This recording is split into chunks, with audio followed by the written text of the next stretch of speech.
La supramentalité est un concept qui change en présence de l'homme. Sans lui, elle n'existe pas. Il est difficile de savoir si la supramentalité existe pour d'autres formes de vie sur d'autres planètes, car c'est un phénomène unique à notre galaxie. La supramentalité est liée à l'évolution et à la conscientisation, et lorsque nous exerçons notre intelligence sur nos actions et pensées, nous évoluons. Lorsque nous reprogrammons notre ego, nous éduquons notre enfant intérieur et trouvons un nouvel équilibre.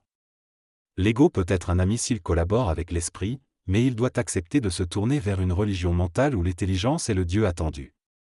Au lieu de projeter ce Dieu à l'extérieur, l'ego doit reconnaître qu'il est à l'intérieur de nous.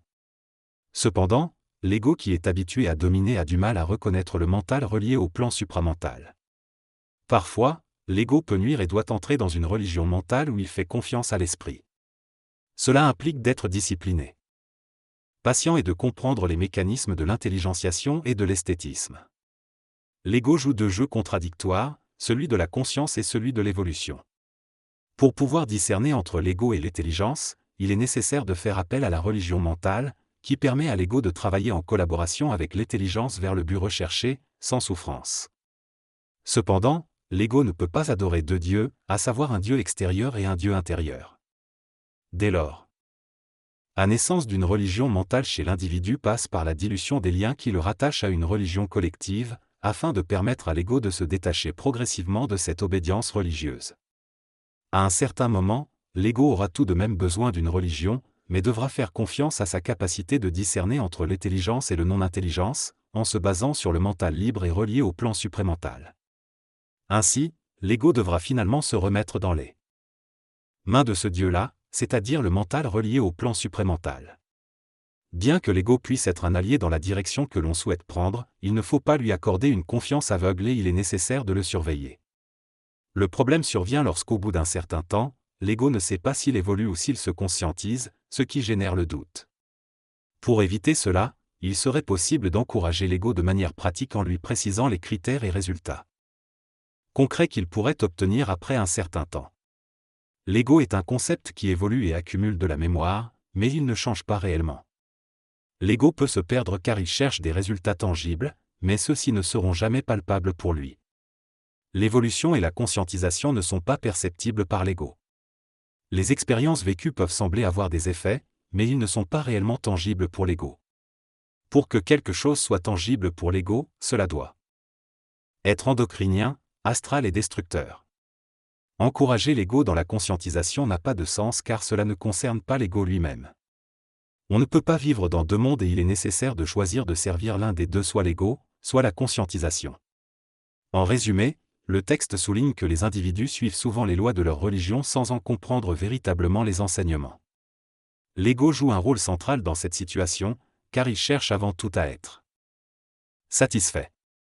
Par conséquent, certaines personnes sont prêtes à payer des sommes considérables pour des formations ésotériques, pensant ainsi pouvoir atteindre des résultats tangibles tels que la lévitation.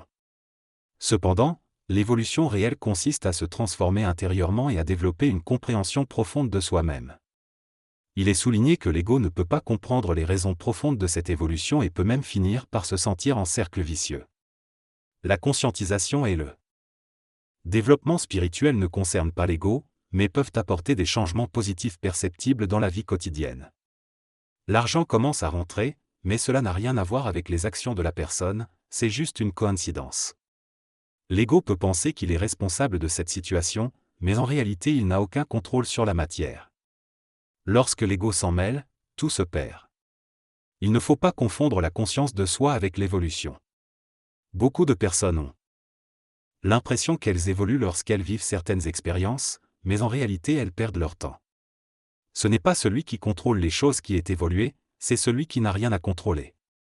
L'ego peut se sentir content dans ce genre de situation, mais cela ne signifie pas qu'il est évolué. La vie peut sembler plate pour l'ego, mais c'est en réalité un signe d'évolution. Il ne faut pas chercher l'action pour se sentir vivre, c'est une illusion. Les personnes qui cherchent constamment l'action sont dans le fantasme d'être dans un film. Lorsque les individus sont prêts, ils n'ont plus besoin de chercher l'action, ils savent que ce n'est pas cela l'évolution. Le plaisir mental n'est pas endocrinien, donc l'ego ne peut pas le connaître. Il est possible de rire sans sécréter, mais cela demande beaucoup d'énergie, et l'ego voudra finalement en profiter aussi. Évoluer signifie se conscientiser, mais l'évolution doit être pénétrable. La conscientisation humaine est une forme d'évolution. L'ego cherche continuellement des sensations et des émotions pour se sentir vivant. Il passe sa vie à chercher des problèmes à résoudre afin de se nourrir de cette résolution. Cependant, lorsqu'il atteint un certain niveau de conscientisation, il réalise que la paix est en réalité ce qu'il recherche. Cependant, la paix n'est pas excitante pour l'ego, car il n'y a pas de conflit ou de défi à relever. L'ego est habitué aux hauts et aux bas émotionnels, et il a du mal à se sentir bien dans un état constant de bonheur. L'évolution vers un état de conscientisation nécessite donc une adaptation de l'ego à la paix. À terme, tout être humain finira par trouver le bonheur, que l'ego le veuille ou non. La personne décrite dans le texte semble être une femme qui a été malade pendant plusieurs mois et qui se réjouit maintenant d'être enfin guérie et de pouvoir sortir à l'extérieur. Elle exprime sa gratitude envers sa santé retrouvée et la liberté de pouvoir vivre des expériences.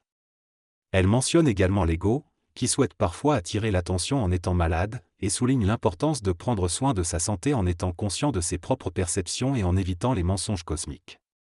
Par ailleurs, elle parle de son point de vue différent sur la nature de l'esprit et de l'âme, en expliquant qu'elle a une vision ascendante, tandis que la plupart des gens ont une vision descendante.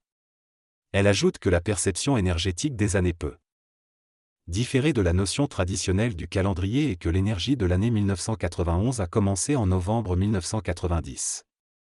La personne mentionne également la glande pinéale, mais le texte se termine avant que la question ne soit complétée.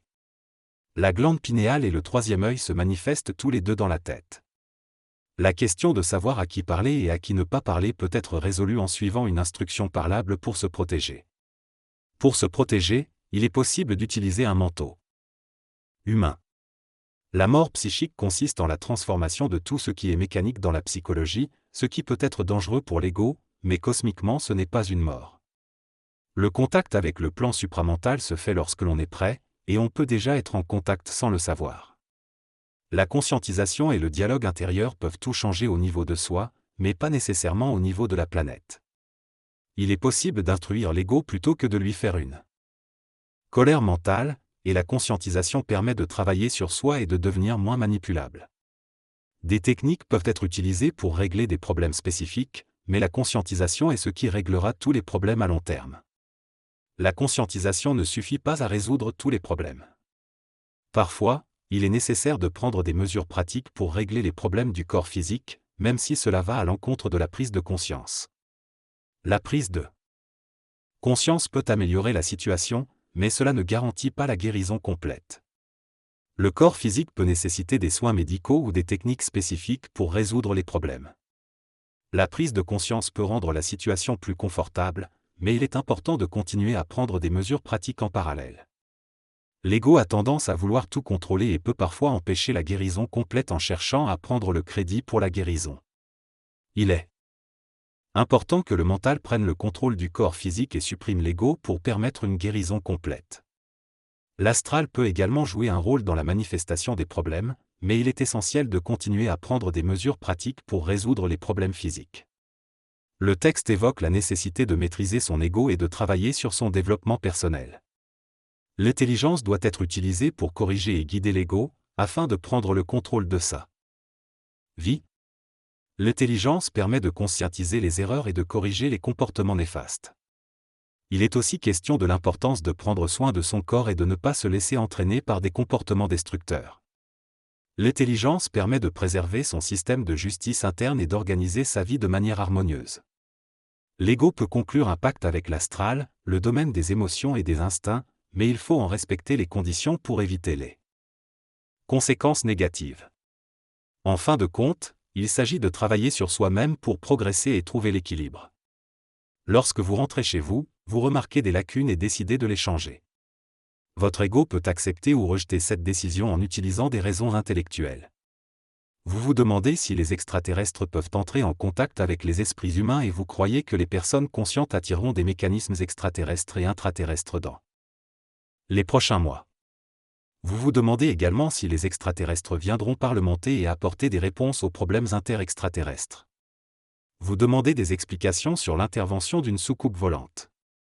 Vous vous sentez divisé entre votre travail où vous devez être hypocrite pour garder la paix et à côté de cela, vous faites un travail sur vous-même, ce qui vous cause de la souffrance. Vous voulez savoir quoi faire dans cette situation. On vous explique que la partie de vous qui ne veut pas évoluer utilise des raisonnements spécifiques pour vous faire croire que vous êtes hypocrite. On vous dit aussi que tous les humains sont hypocrites à un certain degré dans le monde actuel. On vous conseille de vous ajuster dans votre environnement sans pour autant abandonner votre évolution personnelle. Il est également souligné qu'il est important de monnayer son intelligence pour atteindre l'évolution. La personne exprime l'idée que pour éviter les problèmes et les conflits, il est économique en termes d'énergie de ne pas s'engager dans des confrontations inutiles. Elle souligne l'importance de continuer à faire ce qu'elle fait et de travailler sur elle-même, malgré les critiques et les dissonances internes. Elle évoque également l'idée que l'abandon de l'évolution n'est pas possible, et que ceux qui pensent l'avoir abandonné servent en réalité l'évolution planétaire. Elle encourage à ne pas se décourager et à ne pas se laisser manipuler par les autres. En soulignant l'importance d'être conscient et respectueux des autres dans les relations de discipline mutuelle.